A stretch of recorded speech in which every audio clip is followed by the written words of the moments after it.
A lo largo de la historia, la humanidad se ha visto abocada a guerras por causas territoriales, por el deseo de conquista y de esclavizar o por disputas no resueltas. Sin embargo, a veces los conflictos fueron desencadenados por insignificancias. Aunque una guerra siempre es una tragedia y suele conllevar lamentable coste de vidas humanas, echando un vistazo a la historia, a veces encontramos conflictos que casi resultan cómicos hasta rozar lo absurdo. Hagamos la mejor película de guerra del mundo. ¡Sí! ¡Sí! ¡Sí! ¡Hurra!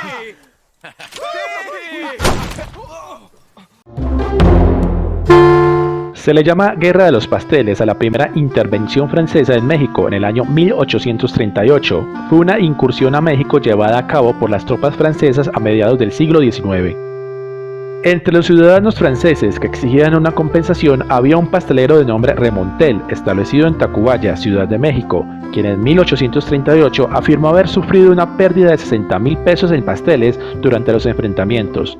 Al no obtener una respuesta por parte del gobierno mexicano, apeló al rey de Francia. Francia exigió entonces al gobierno mexicano el pago de 600,000 pesos de indemnización por las pérdidas que habían tenido los franceses en sus territorios. Este importe era extremadamente elevado en comparación con el salario de $1 diario recibido por un obrero. Además de esta cantidad, México poseía una deuda externa con Francia que no había podido pagar.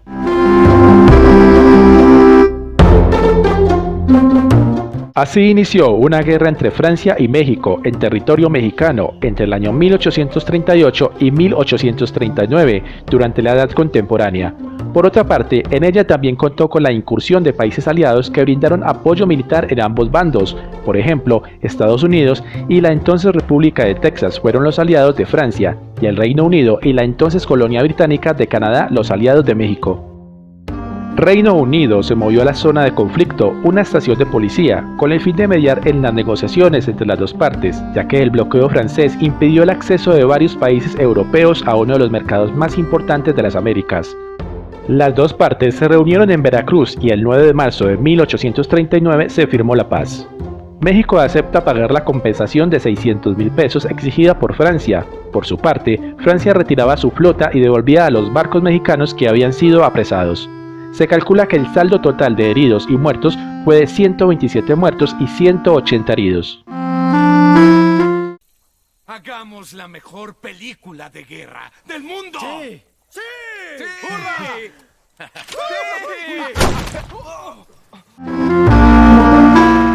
De todas las posibles razones para iniciar una guerra, un cubo de agua es quizás la más tonta, aunque es cierto que este es únicamente un incidente más dentro de una rivalidad de más de 300 años entre Modena, apoyada por el Sacro Imperio Romano Germánico, y Bolonia, apoyada por el Papado.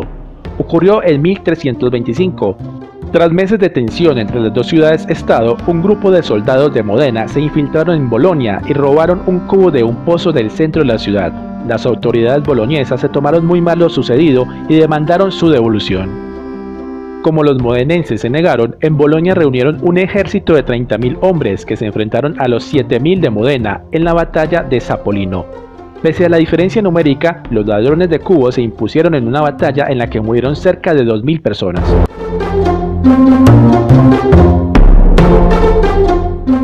La ubicación de la batalla al pie de una colina a las afueras de las murallas del castillo es hoy parte del municipio del Castillo de Serravalle, provincia de Bolonia.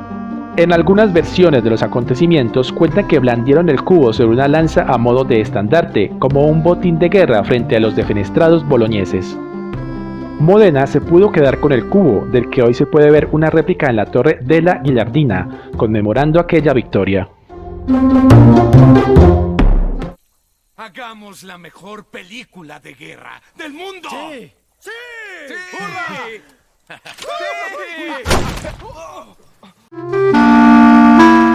Lo cierto es que este episodio no se sabe si es cierto o no, pero de serlo sería uno de los mayores absurdos de la historia militar. Según un relato de Gross-Hotzinger, escritor en 1847, el 17 de septiembre de 1788, en plena guerra ruso-turca, hasta 100,000 soldados austriacos lucharon entre ellos al creer que estaban siendo atacados por otomanos, causando 10 bajas. Ocurrió en la ciudad rumana de Karansebes, lugar donde se debían reunir varios cuerpos del ejército austriaco aliados de Rusia. provenientes de distintas partes del imperio y que hablaban distintos idiomas y muy pocos alemán. Un grupo de exploradores húsares fue el primero en llegar, que al no encontrar ningún soldado turco en la zona, decidieron ponerse a beber mientras esperaban los refuerzos. Al caer la noche, cuando estos estaban ya ebrios, llegó un contingente de infantería que reclamó su porción de alcohol, pero los húsares se negaron a darlo, por lo que comenzó una disputa que acabó con un disparo al aire que fue confundido con un francotirador turco, causando la confusión.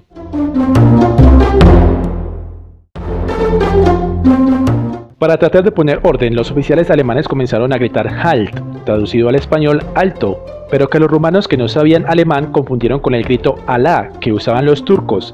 El caos fue visto en la lejanía por un contingente de caballería que confundió a los húsares con los turcos y se lanzó al ataque. A su vez, esta carga fue vista por un grupo de artillería que pensó igualmente que estaban bajo ataque.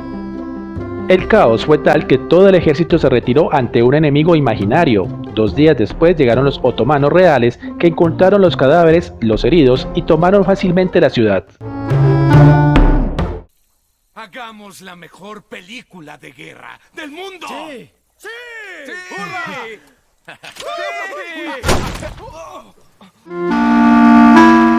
En 1738, el capitán Robert Jenkins, que comandaba un barco corsario en la costa de Florida, acudió a la Cámara de los Comunes para denunciar que un capitán de navío español le había cortado una oreja y que él había amenazado al Imperio Británico con una frase lapidaria: "Ve y dile a tu rey que lo mismo le haré si a lo mismo se atreve".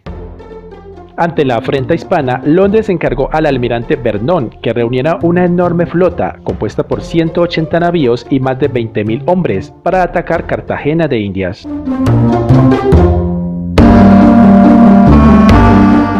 La oreja de Jenkins dio nombre a aquella guerra en el Caribe. En la guarnición española solo había 6 barcos y apenas 3.000 soldados. Pero Blas de Lezo dispuso una defensa ingeniosa para desbaratar el ataque británico. El español ordenó cavar una trinchera en zigzag para evitar que la artillería enemiga se acercara demasiado a las defensas. También envió a 2 hombres que se hicieron pasar por desertores y que poco después encaminaron a las tropas de asalto británicas al castillo de San Felipe, donde se habían atrincherado los españoles. Tras derrotar a los ingleses, Blas de Lezo contrajo la peste y murió en la ciudad que había salvado. Hagamos la mejor película de guerra del mundo. Sí. Sí. Sí. ¡Hurra!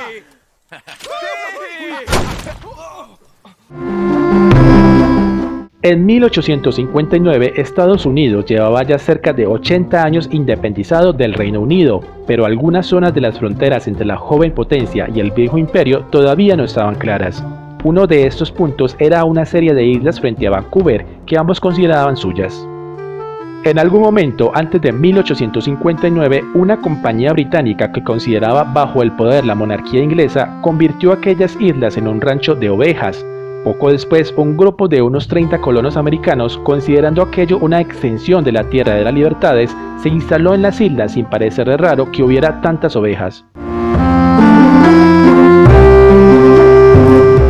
El 15 de junio, una muerte estuvo a punto de causar una guerra a gran escala entre ambos países. Fue la de un cerdo.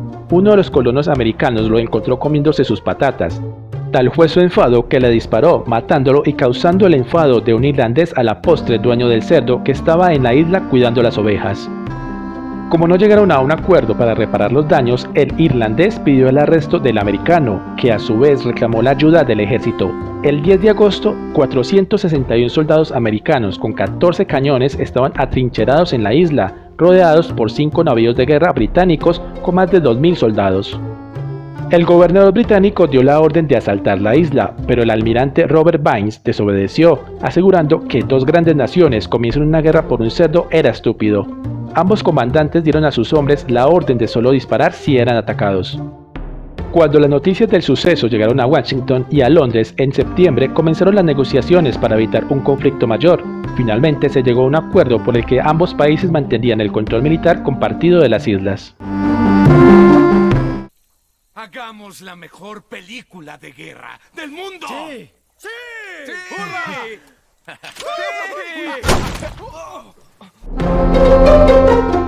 La mayoría de crónicas sobre el suceso apuntan que aquel 19 de octubre de 1925, a uno de los soldados griegos encargado de vigilar el puesto de Velasica le dio por ir tras un perro vagabundo que hasta allí había llegado días atrás y que la dotación fronteriza había adoptado como una mascota.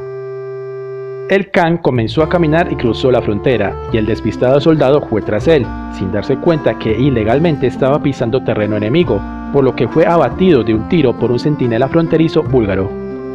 Una vez puesto en conocimiento de las autoridades griegas y búlgaras el incidente ocurrido, Bulgaria quiso crear una comisión mixta greco-búlgara para investigar el suceso y depurar responsabilidades, pero el gobierno de Grecia rechazó la propuesta y envió un contingente militar a ocupar la ciudad fronteriza de Petrich, donde a lo largo de los siguientes días se produjo un enfrentamiento bélico que provocó la muerte de unos 50 búlgaros.